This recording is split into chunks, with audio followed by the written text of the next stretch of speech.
5,40,000 से आप 16 सालों में जो है वो पहुंच गए हैं 3,60,00,000 रुपए से। Slow and steady wins the race. तो आप क्या करेंगे?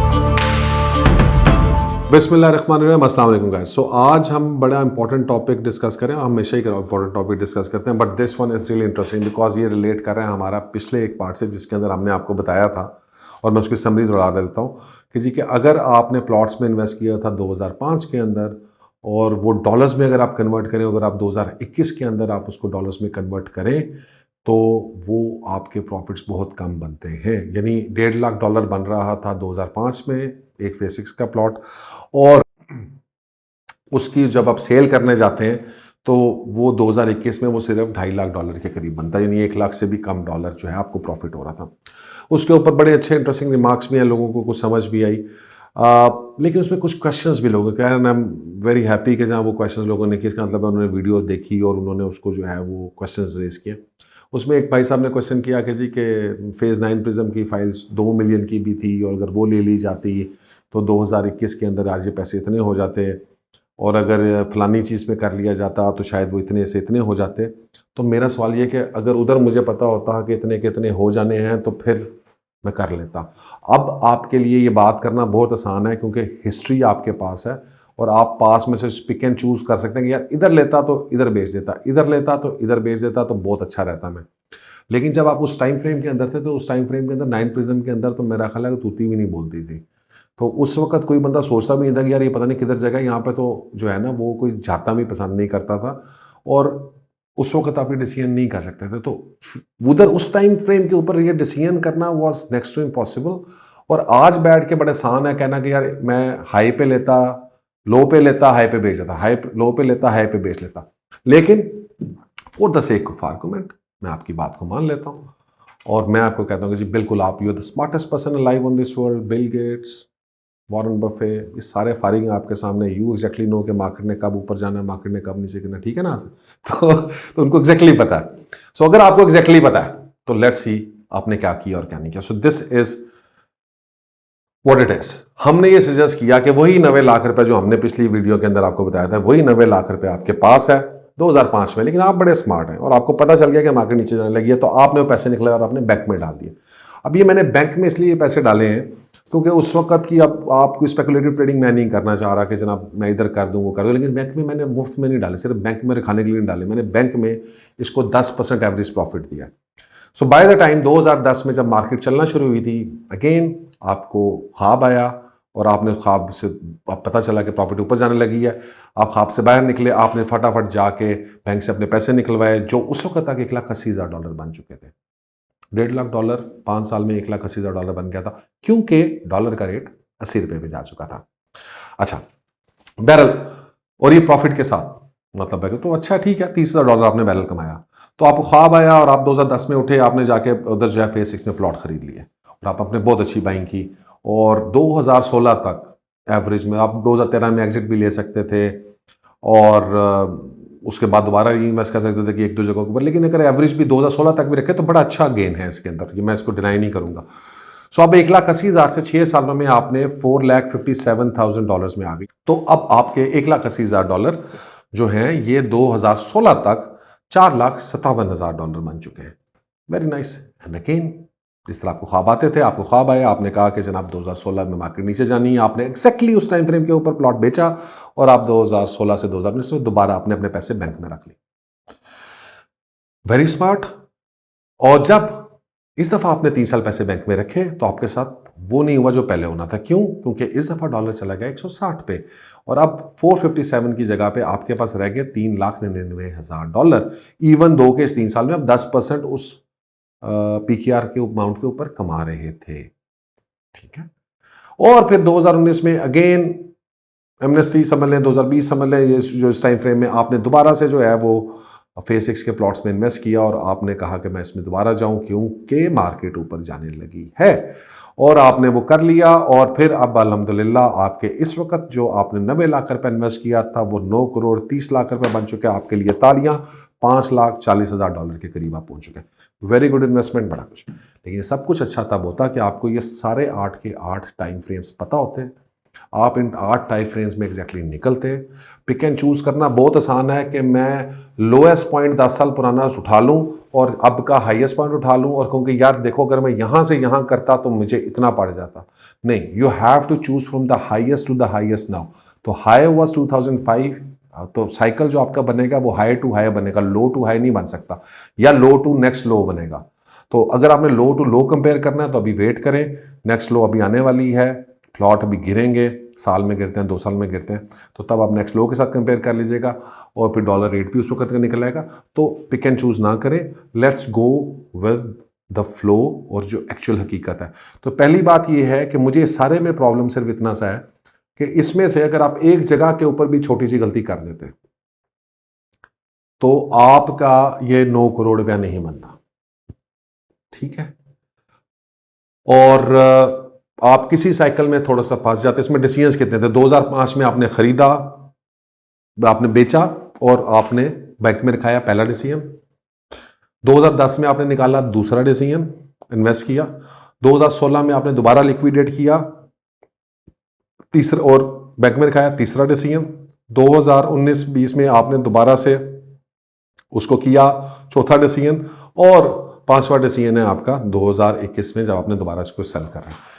सो माई पॉइंट इज के व्हाट आर द चांसेस, अपने आप से ये सवाल करें आज कि आपके पास कितने चांसेस है कि आप इतने एक्यूरेटली फ्यूचर में जाके यह चीज़ें इसी तरह से प्रिडिक्ट कर सकते हो। अगर नहीं प्रिडिक्ट कर सकते तो फिर रहने दो, फिर क्यों आप इतना रोला इसके ऊपर बना रहे हैं। मैं नहीं कर सकता, इधर बैठ के मैं आपको बता रहा हूँ, हम मेरे प्रिडिक्शन में भी साल 1.5 साल ऊपर नीचे हो जाता है। और मैंने तो यहाँ पे बिल्कुल एग्जैक्ट टाइम फ्रेम्स वो रखे हैं कि जहाँ पे एग्जैक्टली हाई का स्टार्ट हो रहा था और बिल्कुल एग्जैक्टली उस जगह के ऊपर जहाँ पर वो हो रहा था। तो अगर 60, 70, 80% आप एक्यूरेट रहे हैं, which is a very good ratio, तो फिर भी आपने 8, 8.5 करोड़ रुपया बनाया। अब आप कहेंगे कि पैसे तो बनाए हैं, तो मसला क्या है? कप्तान साहब पागल हो गए, बुखला गए। मसला ये नहीं है, मसला ये है कि मैं आपको एक तरीक़ेकार दिखा रहा हूँ कि जिसमें आपको ये सारा कुछ नहीं करना पड़ेगा, आपको इस सारे काम में, सारे घुम चक्कर में नहीं पड़ना पड़ेगा। और मैं वही आपको बात सुना रहा हूं, वो क्या है? वो ये नाउ इमेजिन, ये एक हमारे हमें ज्वाइन किया आसिफ में बैठे हुए आसिफ साहब थे।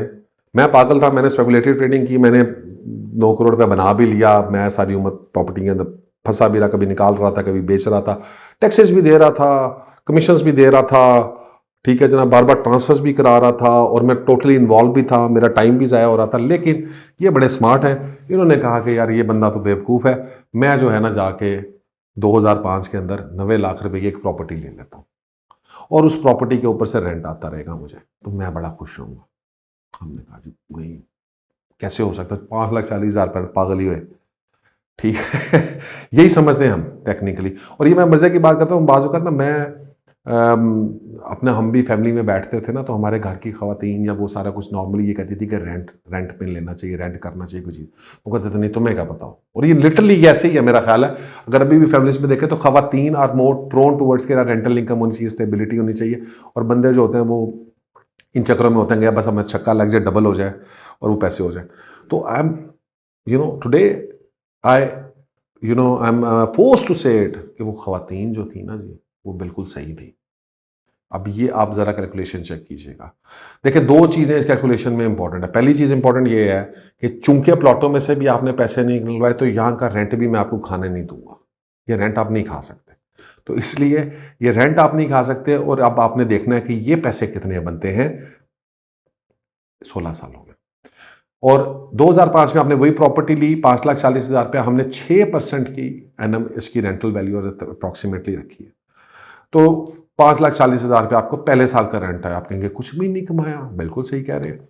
इन्वेस्टमेंट ऑफ रेंट, अच्छा ये इन्वेस्टमेंट ऑफ रेंट क्या है? जीरो अभी आपको दिखा रहा हूं क्योंकि पहला साल है। इन्वेस्टमेंट ऑफ रेंट ये है कि हमने ये कहा कि चूंकि उधर भी हमने उस बंदे को कहा था कि वो अपने पैसे 10% में बैंक में रखा सकता है, तो ये गरीब बेचारा है, इसको क्यों सजा देते हैं, इसको भी 10% बैंक में रखा कर लेने दें। इक्वल अपॉर्चुनिटी दें। तो इसके जो 5,40,000 रुपये है वो बैंक्स में जा रहा है। अब मैं कह रहा हूँ बैंक्स 10% नहीं देते, but let's suppose very smart investor वो स्टॉक्स में कर लेता है, या वो बॉन्ड्स खरीद लेता है, या कोई इंटरनेशनल प्रॉपर्टी मार्केट में चला, इंटरनेशनल बॉन्ड्स मार्केट में चला जाता है, तो अप्रॉक्सीमेटली 10% एक जो हमने उस बंदे को भी 4 सालों में जब उसके पैसे यूटिलाइज नहीं होते रियल स्टेट में तो हम उसको देते हैं। तो जिसके भी पैसे चूंकि यूटिलाइज नहीं हो रहे ये वाले रेंट वाले रियल स्टेट में, तो इस पैसे को हम 10% के हिसाब से ग्रोथ देते रहेंगे over a period of time. तो technically he is making 3 types of money. First, जो उसके कैपिटल गेन्स हो रहे हैं उसकी प्रॉपर्टी में, सेकंड उसको जो रेंट पर एनम मिल रहा है, प्लस थर्ड उसका जो रेंट उसको मिल रहा है उसके ऊपर से जो प्रॉफिट बैंक से उसको मिल रहा है। सो ये कैलकुलेशन जो है वो हमारी होते होते ये 594 और 540 प्लस हुए तो 653, अगले साल वो 653 पे चला गया। ये सारा करते कराते कैलकुलेशन लंबी चौड़ी है, मैं अब उसको हर स्टेज की बात नहीं करूंगा। At the end of the day यानी 2021 के अंदर उसकी प्रॉपर्टी 2,29,000 4 करोड़ रुपए की थी। तो आई थिंक बड़ा डूएबल बात है कि अगर कोई भी प्रॉपर्टी मेरा ख्याल है आपने 90 लाख रुपए की ली होगी 2005 में, मेरा ख्याल है कोई मैथ्स नहीं है कि वो आज 4 करोड़ की तो होगी, कम से कम इतनी ग्रो कर रही हो। कोई भी रेंटल प्रॉपर्टी भी आपने ली हो ज्यादा ग्रो कर गई होगी, लेकिन मैं चले कंजर्वेटिव आपके साथ रहता हूं। उसके बाद जो आपने 6% रेंटल इनकम कमाई और वो 6% रेंटल इनकम कमा के उसको जो आपने फर्दर री इन्वेस्ट किया, तो उससे जो आपका 10% के पैसे बने हैं वो तकरीबन 3,60,00,000 रुपया बनता है। नाउ 5,40,000 से आप 16 सालों में जो है वो पहुंच गए हैं 3,60,00,000 रुपए से। Slow and steady wins the race. तो आप क्या करेंगे, आपने आज ये अपनी प्रॉपर्टी बेची 2/39 का अपना वो 16 साल से आप सो रहे थे, आपने कुछ नहीं किया, आप बिजनेस कर रहे थे, आप बिजनेस में तवज्जो दे रहे थे, आप अपनी जॉब पे थे, अपनी जॉब पे तवज्जो दे रहे थे, इस प्रॉपर्टी से आपको सिर्फ रेंट आ रहा था। और टोटल अगर आज आप इसकी बात करें, इनिशियल कैपिटल आपके पास 90 लाख रुपया था, इनिशियल कैपिटल डॉलर्स में 1.5 लाख रुपया था। नेट वर्थ इन पीकेआर आज की तारीख में आपकी 8,10,55,323 रुपए है। नेट वर्थ इन यूएसडी 469,205 है। ना तो इसमें आपको अंदाजे लगाने पड़े हैं, ना आपके अंदर कोई रिस्क में आपको जाना पड़ा है। Yes, so many can argue कि यार कोई 2-4 माइनस ऊपर रेंट प्लस माइनस हो सकता है, कोई प्रॉपर्टी के अंदर कोई 2-4 प्लस माइनस हो सकता है, लेकिन वो सारी चीज़ें दूसरे मिस्टर बी के ऊपर भी अप्लीकेबल थी, उसके भी ऊपर नीचे हो सकती थी। तो रिस्क की अगर बात करें तो this is a minimal risk plan, that is the maximum risk plan. So this is what I am fighting for. और ये जो हम शुरू कर रहे हैं कि एक्चुअल आपने अगर रियल एस्टेट में काम करना है तो this is the only way you can get rich. आप तुक्के लगा के, जुआ खेल के, स्पेकुलेटिव ट्रेडिंग खेल के शायद 10% लोग पैसा बना लेंगे और वो 90% लोग नहीं बना सकेंगे। और जुए का मसला यही है कि जनाब उसके अंदर जो है वो हर बंदा ये समझता है मैं पैसा बना लूंगा, लेकिन ज़्यादातर लोग जो हैं वो हार जाते हैं। And the house always wins. And who is the house? Who is the house? Real estate agents. We will always win. So मुझे इससे कोई फर्क नहीं पड़ता, आप स्पेकुलेटिव ट्रेडिंग करना चाहते हैं, मैं आपको चीज लेके दूंगा, आपकी बेचूंगा, मुझे कमीशंस मिलेंगे। आप रेंटल प्रॉपर्टी लेना चाहते हैं, मेरे लिए ये थोड़ी सी नुकसानदेह जरूर है, क्योंकि मुझे इसमें 16 साल आपसे ना, मुझे आपसे कुछ नहीं मिला। तो अब मैंने 16 साल पहले आपको लेके दिया, तो इसलिए मैं आपको एडवाइस शायद नहीं करूंगा कि आप ले लें, लेकिन हकीकत ये है और मुझे समझ में ये आता है कि this is the best way moving forward rather than कि वो हम स्पेकुलेटिव साइकिल्स में और ट्रेडिंग के अंदर इन्वॉल्व हो। So guys that is all. इसी से रिलेटेड एक और क्वेश्चन, बहुत सारे लोगों ने कहा कि डॉलर के साथ इसको कैलकुलेट करना शायद जज्बाती बात है, हमें पीकेआर में करना चाहिए। बिल्कुल बात आपकी ठीक है कि बहुत सारी चीज़ें हमारी पीकेआर से रिलेटेड हैं, लेकिन मैं गरीब आदमी की बात नहीं कर रहा। रियल एस्टेट में जो बंदा इन्वेस्ट कर रहा है भाईजान, उसने फ़ोन भी जो है ना वो आईफोन रखा हुआ है, उसने सैमसंग रखा हुआ है, उसने जो है एचपी के लैपटॉप यूज़ करता है, ठीक है जनाब, और उसकी जो ज़रूरियात ज़िंदगी है ना वो डॉलर के साथ ही। उसने बाहर भी जाना है और उसने बाहर जाकर जब डॉलर में स्पेंड करना है तो उसने पीकेआर को कन्वर्ट कराना है डॉलर के अंदर, ठीक है जी। उसने गाड़ियाँ लेनी हैं तो वो भी गाड़ियाँ भी उसके, हाँ शायद आटे में वो फ़र्क ना पड़े, शायद जो आप लोकल प्रोडक्शन के अंदर चीज़ें कर रहे हैं उसके अंदर वो डॉलर का इम्पैक्ट उतना क्रेजी ना आए, लेकिन अगर आप दुनिया में अपनी वेल्थ क्रिएट तो देखेंगे तो वो फ़र्क ज़रूर आपके अंदर रहेगा। और मैंने अपनी लाइफ का आज से हिस्सा ज़रूर बना लिया है कि आज के बाद मैं एटलीस्ट PKR में अपनी वेल्थ नहीं देखूंगा और मैं डॉलर में देखूंगा। और अनफॉर्चुनेटली जब मैंने ये देखा तो मुझे एहसास हुआ कि मैं 2019-20 के बाद काफ़ी गरीब हो चुका हूँ। सो आप लोग भी ज़रा एक बार कैलकुलेट करें, थोड़ा सा डिप्रेशन शायद हो सकता है आपको, लेकिन अल्लाह खैर करेगा। This is how things move on. Real estate ने बड़ा बूस्ट दे दिया, अब आपको वापस इक्वल लेवल पे लाके खड़ा कर दिया। सो अब आपकी डिप्रिसिएशन नहीं रही। तो ये अल्हम्दुलिल्लाह रियल स्टेट ने एटलीस्ट जो हमारे मुल्क के अमीरों का ख्याल करना था वो कर दिया। और आप लोगों के पैसे जो अगर डिप्रिसिएटिव हो गए थे 2020 में, वो अब दोबारा से अपनी पुरानी वेल्थ वैल्यू पे चलेंगे। बट अब आगे जाके क्या करना है कि आप दोबारा इसी घन चक्कर में फंसना चाहते हैं, या you want to change your dynamics and you want to change your direction, जिसमें आपको सेफ, स्टेडी और स्टेबल पैसा मिले और आप वाकई ही रिच हो without worrying too much. So guys, that is all. I hope this video is going to help you out. Take care and Allah Hafiz.